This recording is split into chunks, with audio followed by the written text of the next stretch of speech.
హైదరాబాద్ హుస్సేన్ సాగర్ లో జరుగుతున్న మాన్సూన్ రెగట్టాలో ఈసారి ఎక్కువ మంది చిన్నారులు పాల్గొంటున్నారు.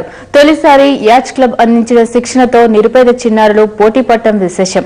అంతా బాగుంది కానీ హుస్సేన్ సాగర్ లో నీళ్లు చాలా అపరిశుభ్రంగా ఉన్నాయని నిపుణులు ఆవేదన వ్యక్తం చేస్తున్నారు.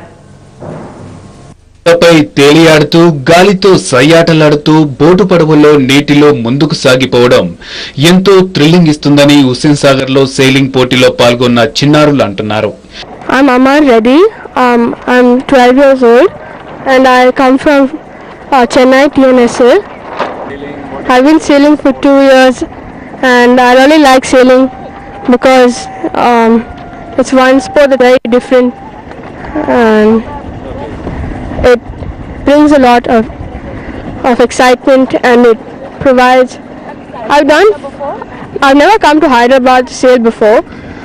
I've done 4 championships and I really like Hyderabad. I'm 11 and a half, going to 12. Huh? No, this is the first time I'm coming here. Okay. How are the winds? Yeah, super winds. How many knots? I don't know. 8 ఏళ్ల నుంచి 14 ఏళ్లలోపు చిన్నారులు తొలిసారిగా హుస్సేన్ సాగర్ లో తమ సత్తా చూపేందుకు సిద్ధమవుతున్నారు.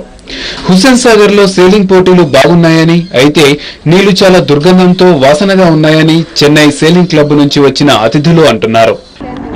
My name is Sharath Reddy. There are about 8 kids from TNSA. We came here yesterday. Looking forward to sail. First time we're sailing in our team's participating here in Hyderabad.